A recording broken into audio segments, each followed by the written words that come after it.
buenos días. Estamos junto a Bettina Girotti, especialista en teatro de títeres, en este nuevo episodio de Teatro Presente, para llevar adelante algunas preguntas que nos inquietan al grupo Tandem, eh, especialmente sobre la obra Lo que esconden los libros.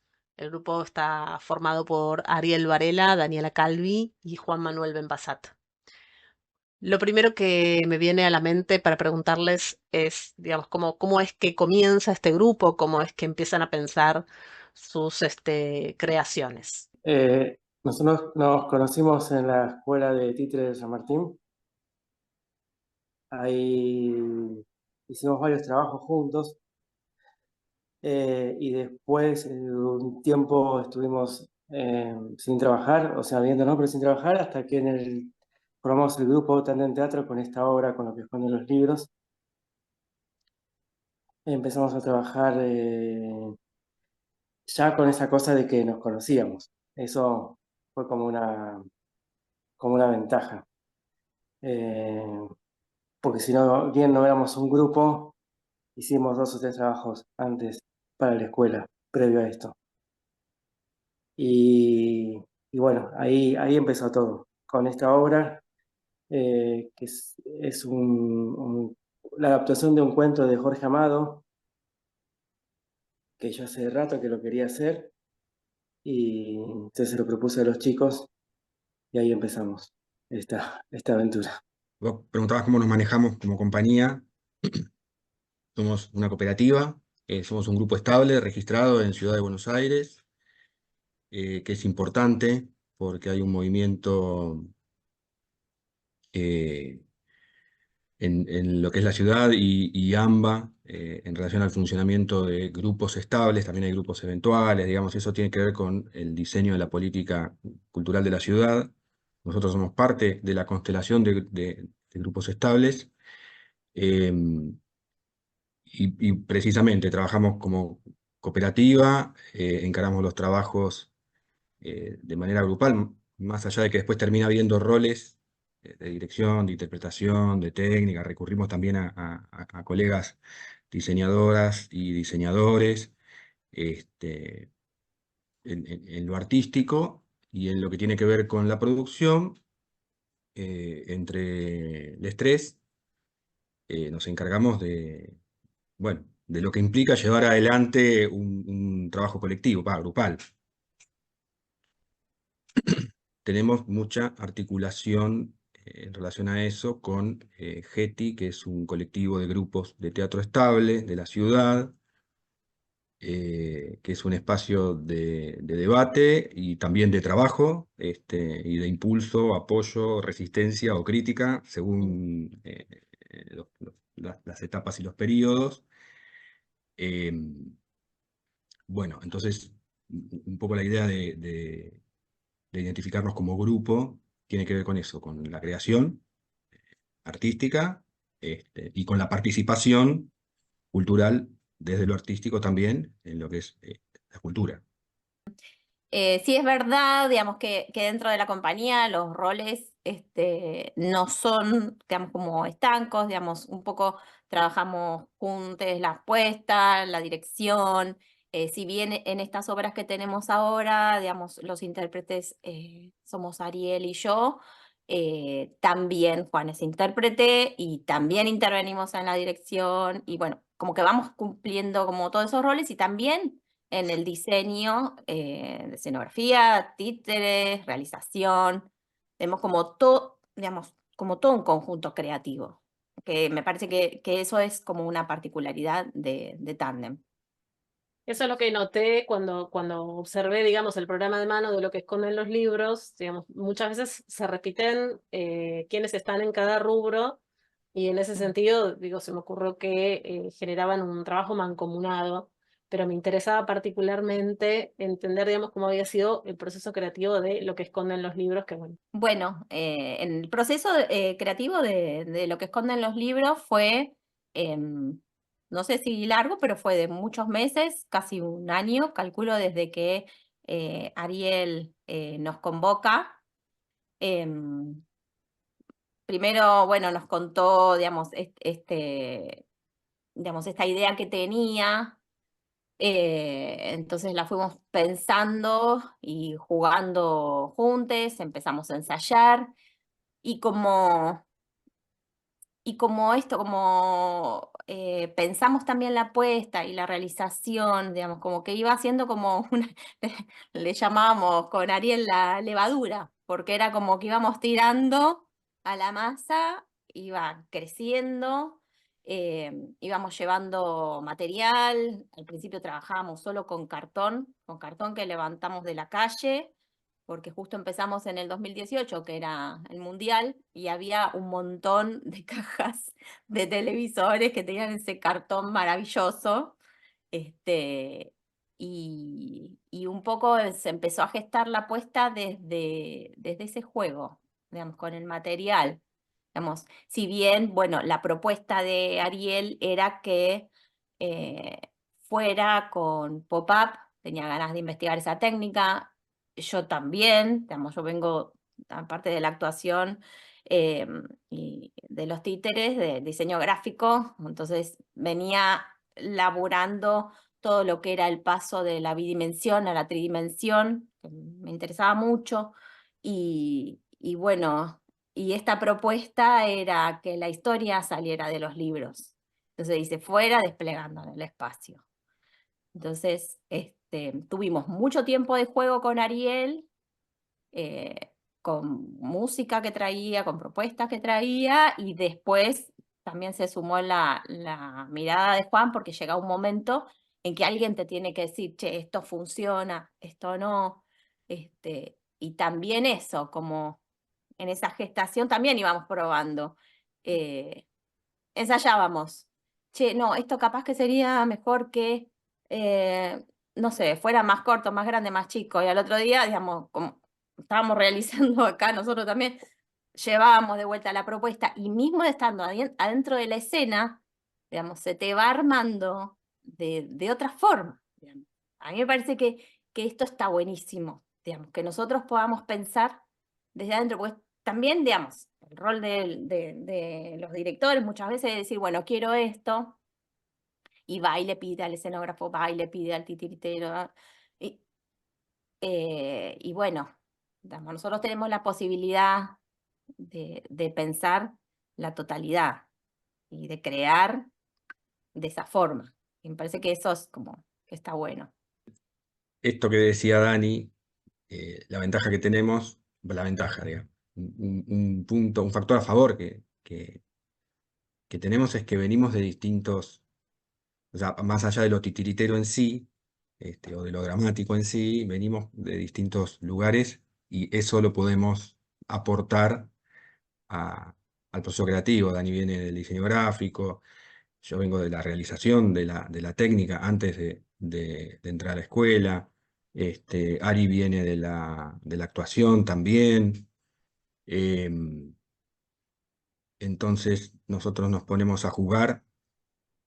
eh, Nos ponemos a jugar, digamos. Iba a decir como niños, pero que en realidad tampoco tiene mucha distinción en ese punto. Nos ponemos a jugar y entonces es como una gran posibilidad en blanco de poner todo lo que quieras, todo lo que puedas, todo lo que se te ocurra, y, y un poco así también fue saliendo la técnica y la estética, más allá de que hay algunas cuestiones formales de lo técnico que están, que es el pop-up y sí, otro tipo de cuestiones técnicas de los títeres y de la escenografía. Pero básicamente se trata de decir, bueno, ¿y si hacemos esto? O empezar a probar en vaciar, bueno, lo primero que ocurra. Y tenemos como esa complicidad de que, bueno, nos gusta jugar. Nosotros nos juntamos en las reuniones de producción y estamos un rato largo, este, que no se puede mostrar, y después podemos trabajar en serio. Y de ahí salen cosas. Pues aparte esto surgió, como todo, pero surgió de la nada en el sentido que los primeros ensayos eran cartones, nada más que cartones. Si bien había una idea de a dónde ir, más allá de la técnica que usamos del pop-up, no solamente para la escenografía, sino para los títeres. Eran cartones que no decían nada, cartones que encontramos en la calle. De hecho, como el pilar más grande escenográfico que de la obra surgió de que Dani encontró en un autopartes un cartón plegable, y eso fue, antes de ser lo que es, millones de cosas. Y terminó siendo, bueno, como la base de toda la escenografía. Entonces eso también estuvo buenísimo en esto del juego, de jugar con cartones que no eran nada e ir transformando de a poco en los personajes.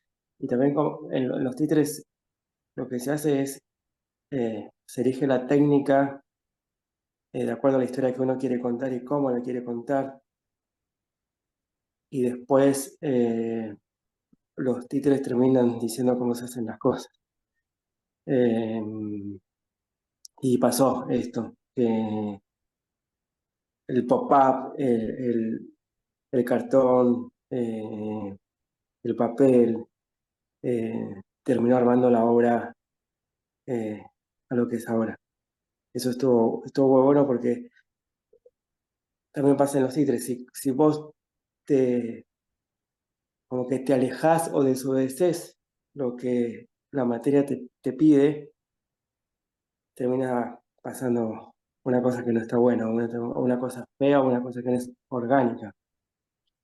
Lo bueno es dejarse llevar por lo que la materia, en este caso el cartón y el papá proponía, y bueno, salió esto. Que ya hace mucho que lo hacemos, la estrenamos en el 18, hicimos muchas funciones y como nunca proyección de hacer funciones, y nos tocó la pandemia, ahí se cortó todo, y una vez que se retomó todo, también como que hubo un ritmo de hacer funciones bastantes y no nos cansamos nunca de hacerlas. Y siempre es asombroso, pero siempre se descubre algo, siempre pasa algo, como siempre algo nuevo para hacer.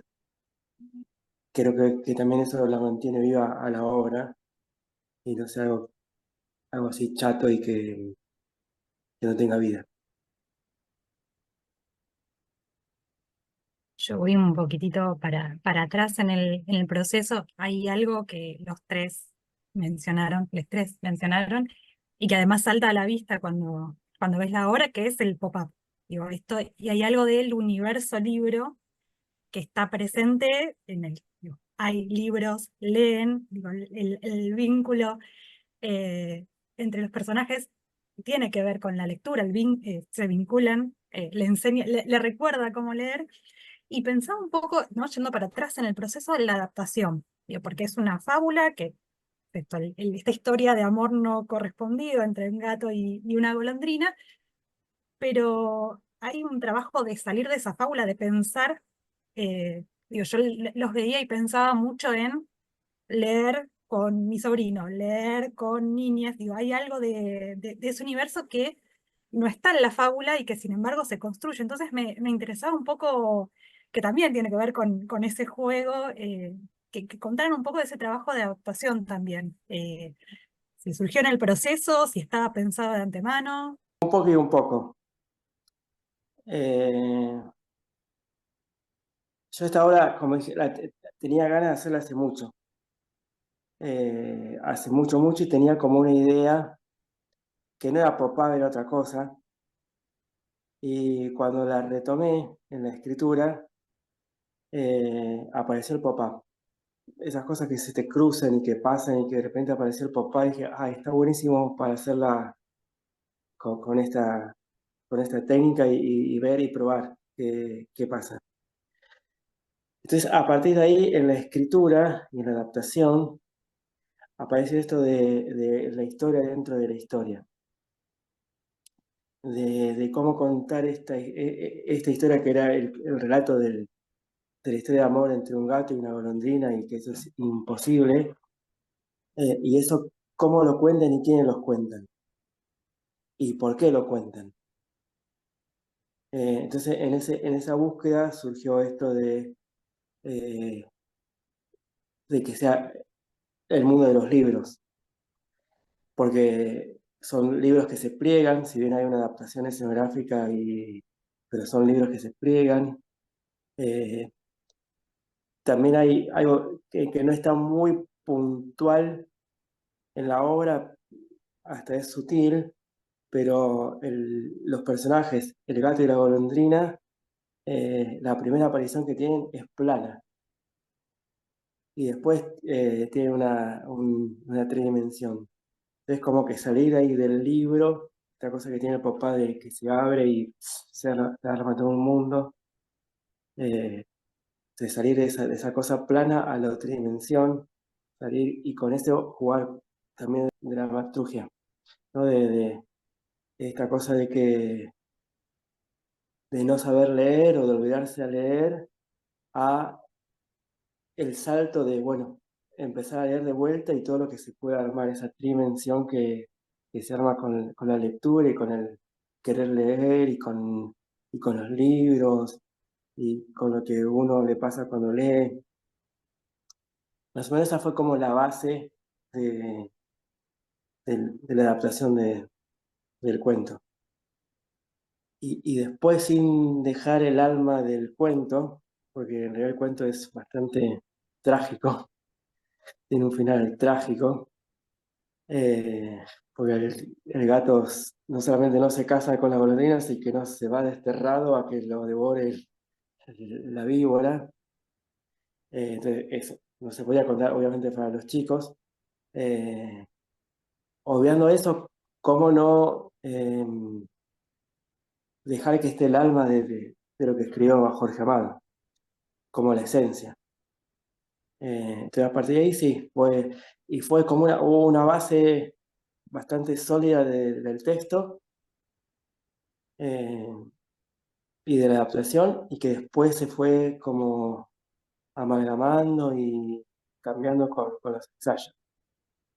También por lo que le decíamos antes, por ahí vos sabés qué querés contar, cómo lo querés contar, pero cuando llegás ahí, la materia, los títulos, eso te cambian las cosas. Entonces, volver a escribir, volver sí, a reescribir esas cosas. Sí, y había una cosa también que nos pasa todo el tiempo y yo creo que en todos los procesos creativos pasa, que es cuando vos estás enfocando la mirada hacia un lugar, empezás a escuchar y a ver a tu alrededor cosas que tienen que ver con eso.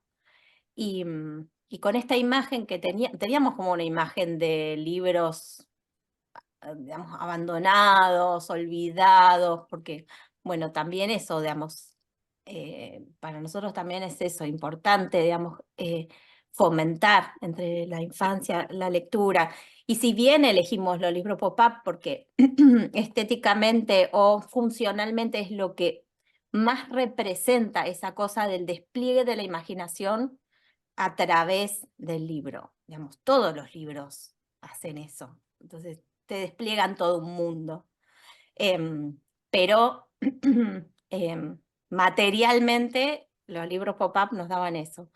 Y no sé si vos te acordás, Ariel, pero en un momento que estábamos con esta cuestión, la mirada puesta en los libros, pasó que estaban tirando libros a la basura. ¿Te acordás? Que fue como una noticia de... Acá habrá sido en el 2017, digamos, no vamos a decir, veamos, las cosas, ¿no es cierto? Y fue muy fuerte eso. Y eso también está presente, digamos. Y como también está presente, retomando una cosita que había dicho Ariel, como que no nos cansamos de hacer la obra una y otra vez, porque también en cada función, digamos, y en cada momento la obra se resignifica. Y el público te va devolviendo otra obra. Y es impresionante, como cada función es distinto el público y está buenísimo. Sí, exactamente. De hecho, digamos, ninguna creación artística puede ignorar el tiempo en el que se crea. Y esto que dice Dani fue justamente ese momento nuestro, que ahora lamentablemente se está repitiendo. Y, y nosotros pertenecemos a una generación que tenía en la lectura una necesidad.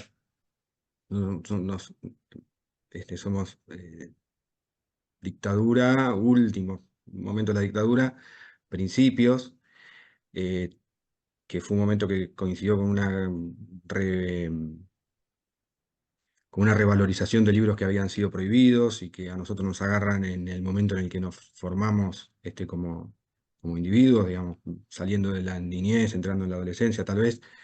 Este, y durante la niñez hemos leído libros prohibidos, digamos, que no lo supimos después, pero en ese momento sí estaban prohibidos, digo, Laura de Betach, ¿no? Silvia Poletti, María Granata, digamos. Ese universo nosotros lo llevamos medio como un ADN y en ese momento era como una pulsión poder trabajar esa, esa expresión, esa expresión. Y coincide también con que el libro que nosotros tomamos, que Ariel tomó como base, es un libro que estuvo escondido muchísimos años. Jorge Amado lo escribió y no lo publicó, y era un manuscrito que encontró su hijo muchísimos años después, y fue publicado después. Em, digamos, son todas cosas que por ahí vamos reconstruyendo una vez después que se estrenó la obra, tal vez. O en el proceso no somos necesariamente conscientes de eso porque estamos más pensando en cómo resolver la cuestión técnica, si la producción, las luces, el estreno, la sala, pero que viéndolo después a la distancia, son como puntos de la constelación que rodea a lo que esconden los libros.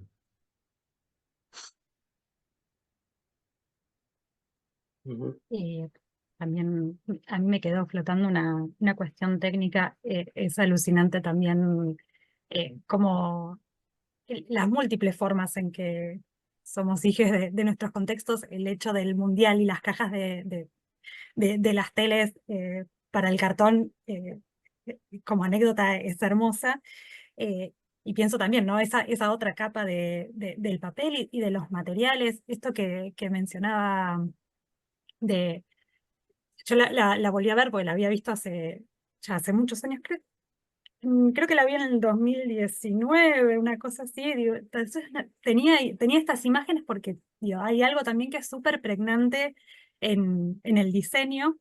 Y no me acordaba esto de que el gato y la golondrina primero aparecen como figuras planas. Sí me acordaba esto que el gato tiene en el pecho, tiene el texto. Entonces, ¿no? Estas múltiples capas en las que va apareciendo, en cómo el pop-up también resolvía de manera maravillosa las transiciones, el armar y desarmar, los árboles, cómo van también, ¿no? Cómo van cambiando.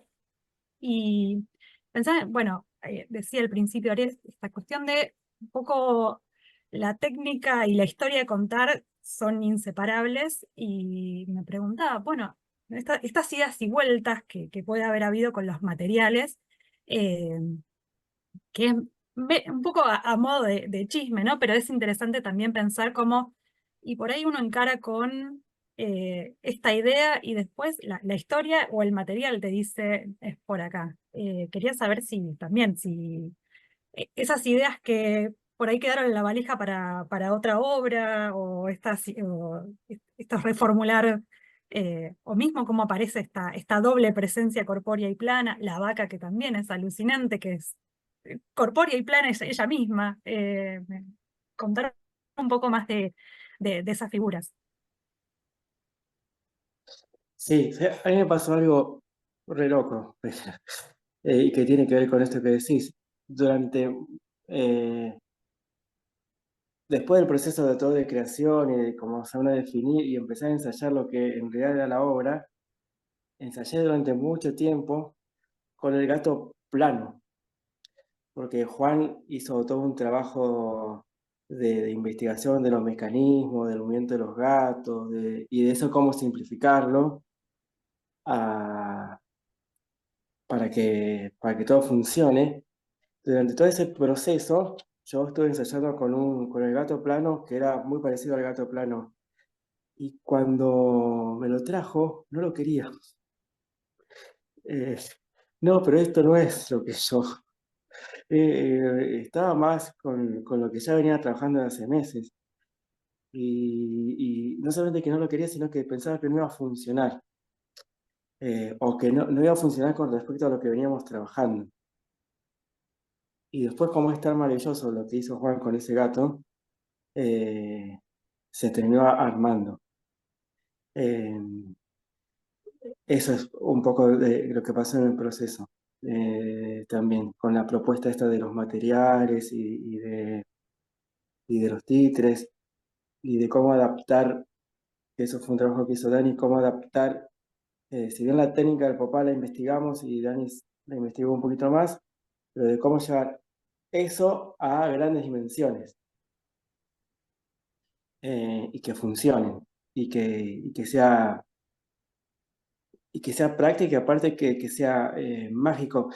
Nos pasó que tenemos un registro, o tengo un registro de que a medida que cuando se abren los primeros libros y aparecen los árboles, eh, a medida que uno geográficamente avanzábamos de capital hacia el interior, desde estuvimos en Reconquista, el asombro de los nenes era cada vez más grande. Eso fue re significativo, porque esa inocencia o esa cosa de no ver nunca títeres o un teatro o una película, se reflejaba en ese abrir del pop-up y era como algo mágico, que pasaba más en el interior. Fuimos a hacer funciones en Reconquista a una escuela rural en medio del campo, donde los nenes nunca habían visto nada, pero nada, de nada, de nada, de nada. Y cuando apareció el papá, eso fue como si hubiéramos hecho magia, no sé, como si fuera un truco de magia, que es mágico, pero no es un truco de magia. Eh, pero bueno, eso fue un poco del material y cómo lo fuimos trabajando. También esta adaptación que hicimos, que hizo Dani, eh, de encontrar a los personajes, porque los papás son eso, son la tridimensión, pero queda ahí. Ahora, ¿cómo llevar a eso? A que sea un títere y que hable y que tenga una gestualidad, también fue todo un proceso. Sí, por un lado, bueno, Ariel venía con muchos pedidos todo el tiempo. Sí, muchos quedaron en la valija, porque bueno, llega un punto que decía, bueno, Ariel, basta, hasta acá, no, basta, no llego. De hecho, la vaca la terminé de pintar a la 1 de la tarde y a las 4 era la función. Así llegamos siempre. Creo que a todos nos pasa. Pero bueno, hubo mucho laburo en principio eso, ¿viste? Ver en ese tamaño, digamos, qué se podía hacer, digamos, porque aparte tenés que, digamos, el papel, digamos, tiene, digamos, vos podés trabajar con un papel o con una cartulina de un determinado gramaje hasta un tamaño, pero esto tenía que ser muy grande, pero muy grande y que te diera la altura y que te diera el espacio, que lo pudiéramos trasladar, porque eso también era como una cosa, che, hagamos algo que podamos trasladar. Em, el peso también, digamos, la cantidad de hojas que podía tener cada libro. eh, y bueno, y por ahí había algunas cosas. Al principio queríamos que la vuelta al mundo fuera también, de un libro que se abría y que, ¿te acordás, Ariel? Y que fuera girando, también era hermoso, pero no había manera, no había manera. Y entonces ahí fue que aparecieron las sombras, porque lo pedía esa escena. También, sí, el proceso parece como muy simple, digamos. Yo creo que terminé eligiendo cosas del pop-up como mecanismos bastante simples. Algunos los inventamos, algunos los reinventamos con Juan, que también yo decía, che, esto no le puedo encontrar cómo hacer esto. Entonces venía también Juan y decía, che, pará, pero ¿por qué no así? ¿Por qué no probás esto? Y bueno, yo iba a probar muchas pruebas y error y mucho laburar por ahí en maqueta más chica y después ir pasando a lo más grande y rogar que funcionara también, encontrar el gramaje justo, ¿viste?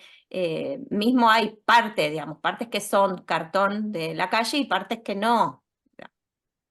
Y Sí, partes son hay, cartones superpuestos para encontrar exacto el que necesitábamos. Sí, ahí es donde para mí se ve claramente eh, como la diferencia y también la integración, que es simultáneo, entre lo que es el lenguaje y lo que es la técnica. Porque el cartón en sí como forma es re noble, el papel, digamos, además es infinito.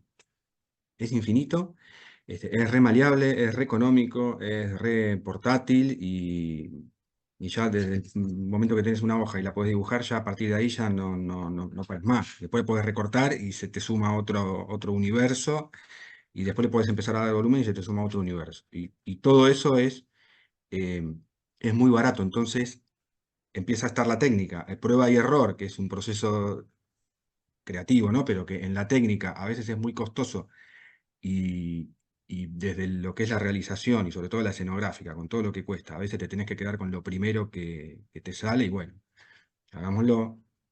El cartón da muchas posibilidades de probar y reprobar y reprobar y reprobar. A pesar de que igual lleva su economía también, porque bueno, en la medida en que se va complejizando la técnica, ya son otros pegamentos, son otros cartones, son otros elementos para cortarlo, bueno, se va complejizando, pero así todo es mucho más económico que una escenografía como las que estamos habituados, madera y esas cosas.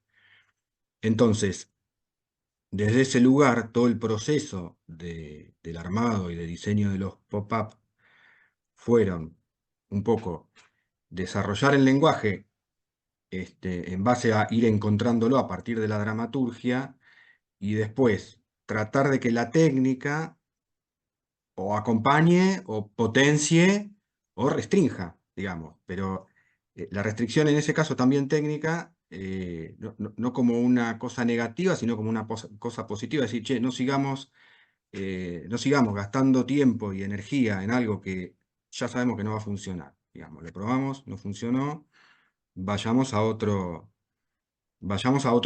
punto. Y en ese punto tenés que volver al lenguaje a ver qué de lo que podés hacer es inteligible en términos del discurso que estás construyendo. Y ahí me parece que es tal vez lo que vos preguntabas, Bettina, de la cosa más técnica, ¿no? Del proceso. O sea, la técnica es una parte importantísima cuando la podés hacer dialogar con el diseño. Y en este caso eh, fue como muy de la mano. Y esto que decía Ariel antes, también, o Dani, la ventaja de poder tener entre nosotros mismos como núcleo creativo esas dos posibilidades. Eh, porque los títulos son una cuestión técnica en algún punto. No se puede separar el peso, la forma, la articulación, el movimiento, bueno, un montón de cuestiones de su propia expresividad. Y después está, por supuesto, la interpretación. Entonces, en relación a todo el trabajo de cartón que tiene nuestra obra, creo que uno de los puntos que más trabajados están en términos de cuántas horas ensayo ha sido la prueba y el error de esta manera, probando, desechando, probando y fijando, y una vez que está fijado, cómo mejorarlo y cómo perfeccionarlo técnicamente, ahí sí, ya entra la técnica, che, este pegamento usamos, no, mira, este pegamento no desliza bien, mejor usemos el otro que aparte queda más liviano, no levanta grumo, qué sé yo, bueno, hagámoslo con esto. Al cartón corrugado, le ponemos otra capa de cartón, bueno, sí, bueno, ¿con qué se la pegamos? Che, estas cajas de esta marca, porque había marcas de televisor por todos lados, estas cajas cuando las pintamos se doblan, bueno, no, entonces tratemos de esas, usarlas para otra cosa. Ahora, si vamos a hacer cosas grandes, usemos tal marca que sabemos que se la va a aguantar y no le vamos a tener que poner la otra capa de cartón, entonces no vamos a gastar tanta plata. Y bueno, así fue el proceso técnico de lo que es el cartón en la obra. Pensando en esto, yo creo que en un punto se fue definiendo así la puesta en escena de la obra, digamos, trabajando la técnica, digamos, el trabajo con el cartón y escuchando, digamos, las posibilidades expresivas que teníamos ahí, se fue armando la puesta. Y también esto, volviendo a esto, digamos, la ventaja de que estuviera el dramaturgo también ahí en escena, digamos, viviéndola de adentro. Entonces, esto, digamos, como mucho, no sé si mucho más fácil, pero se fue armando así, porque nos íbamos escuchando, porque había un diálogo, había eso, escucha entre nosotros y con los materiales, digamos, eso. Les quería hacer una breve pregunta o reflexión para entender más que nada si la lectura que por ahí estoy haciendo les hace eco en lo que ustedes quisieron proponer. Ustedes estaban hablando de diversidad de técnicas, estaban hablando también de los momentos históricos y en ese sentido estaban hablando, digamos, también de distintas épocas y de un proceso donde ustedes generaron la obra y esa obra, digamos, la fueron repitiendo y fueron pasando distintas cosas en el contexto histórico en el que vivimos y vivimos ahora. Entonces, quería saber si digamos, ese concepto de diversidad implica en algún punto tratar también de hacer eco a una postura de diversidad de voces que se refleja también en esa diversidad de interacción amorosa entre el gato y la golondrina. Para nosotros, digamos, es fundamental, digamos. Hablamos de diversidad en todo sentido. Nos fue pasando que se acercaran chiques, incluso últimamente cada vez más grandes, adolescentes, adultos, súper emocionados porque también, digamos, somos, a ver, partícipes de este momento, digamos, y para las infancias es fundamental, digamos, porque vos cuando, bueno, vas creciendo, sos adulto, bueno, digamos, tenés otras herramientas, pero la infancia, es un momento como más complicado. Y si vos no, digamos, no tenés como alrededor una escucha o un acompañamiento, es muy difícil. Tampoco fue así como reconsciente, que bueno, vamos a hacer esto así. No, empezamos a hablar de, bueno, de un amor posible, imposible. ¿Imposible para quién? En ese momento que ensayábamos, decíamos, la vaca es Clarín. Vamos, como chiste, como que era la represora, dando eso. Y últimamente, ahora, digamos, fue un momento que fue fluyendo y con el público todo bien. Ahora nos están empezando a pasar otras cosas. Que nos dicen, pero vos hablás de diversidad, no sé si me gusta que mis hijos vean eso, no sé si es conveniente. Mirá, vení, hablamos del amor, digamos, traelos. O también nos preguntaron como recibimos mensajes Bueno, ¿y hablan en ese lenguaje ovni? Sí, preguntaron. Lenguaje ovni. Decíamos, ¿a qué se refiere? Digamos, bueno, como después seguía la frase, bueno, no quiero que mis hijos se infecten con ese lenguaje conclusivo. Bueno, dale, no, es tremendo, digamos, porque esto no está pasando ahora. Y bueno, eh, También nos pasa todo lo contrario y con muchísimo más, por digamos. supuesto, pero sí, claro que sí. Porque la obra en realidad habla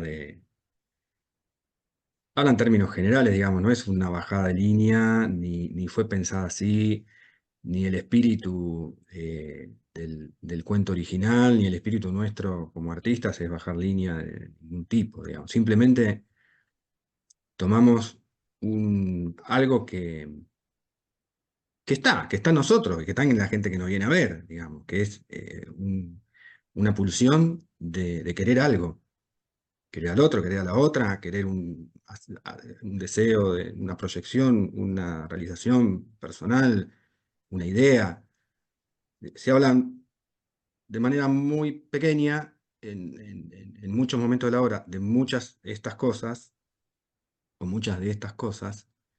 No hacemos foco especial en ninguna, más allá de la historia de los personajes, y sin embargo, al público le va resonando en distintos lugares y de maneras impensadas, que es lo que dice Dani.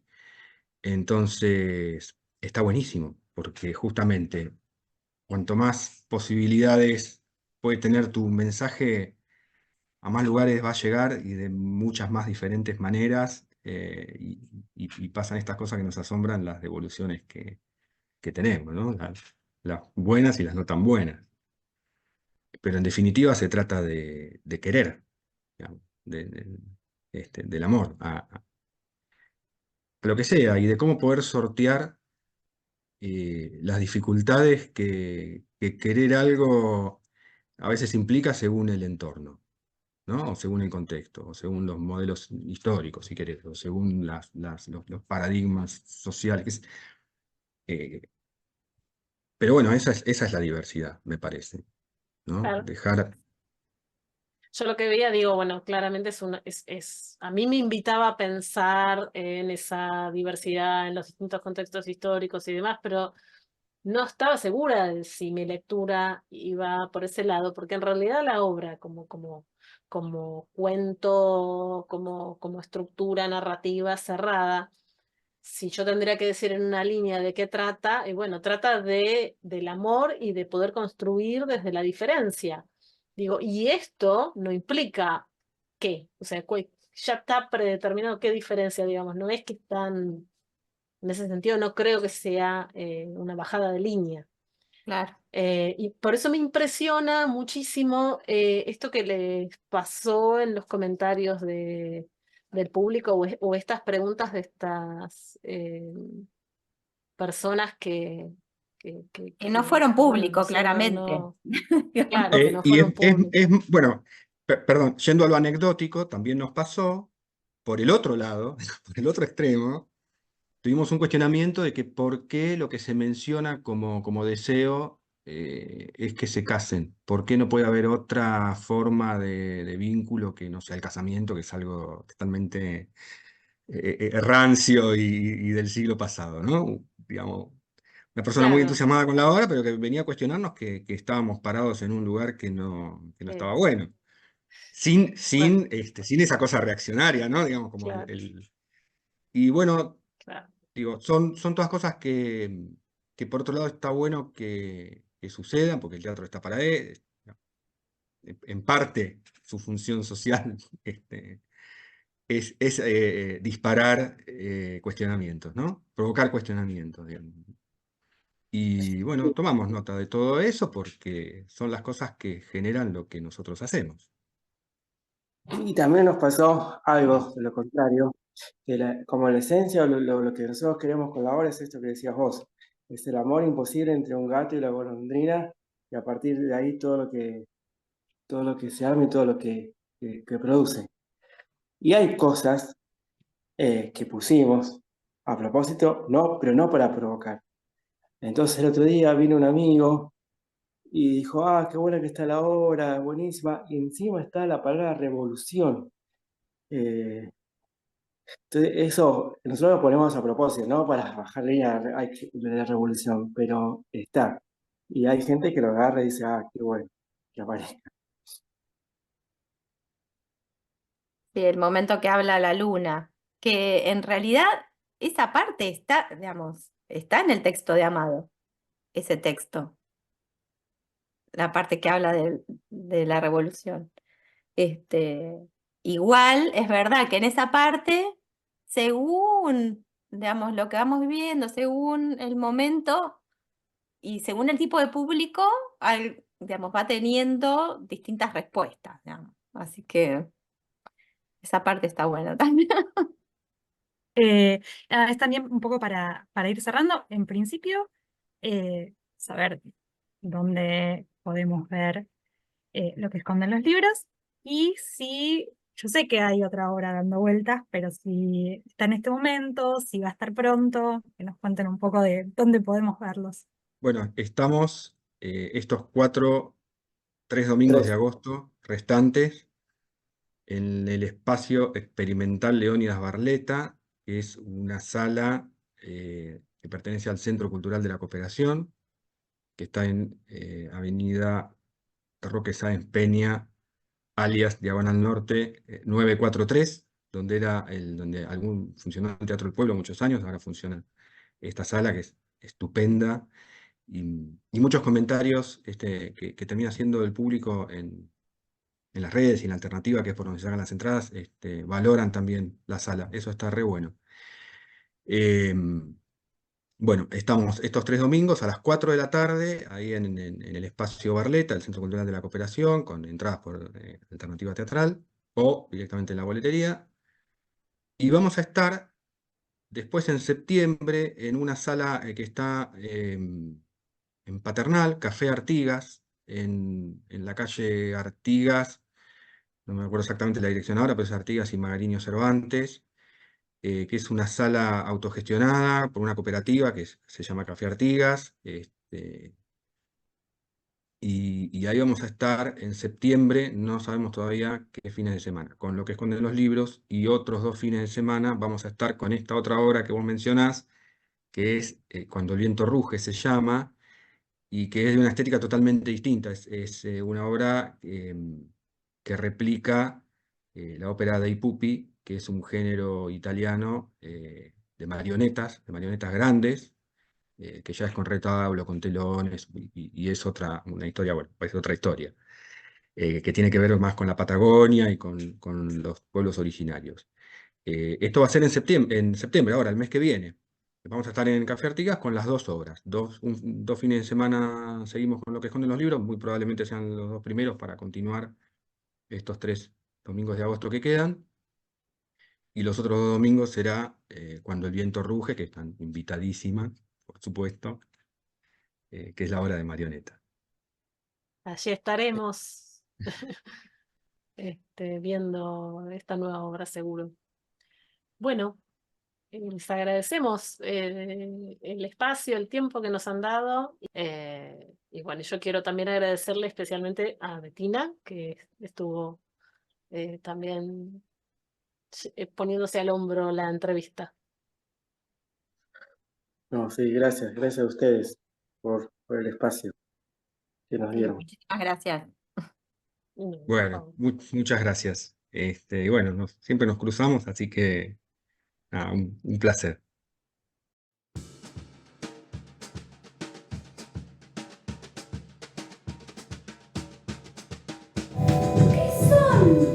¿Cómo que son? Libros ¿Libros?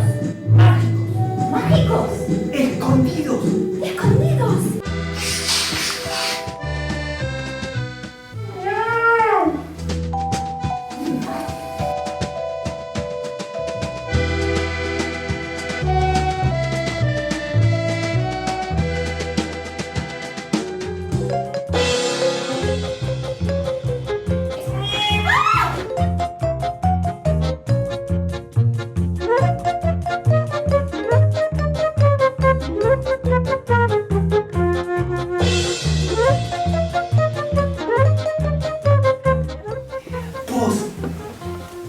amor a primera vista.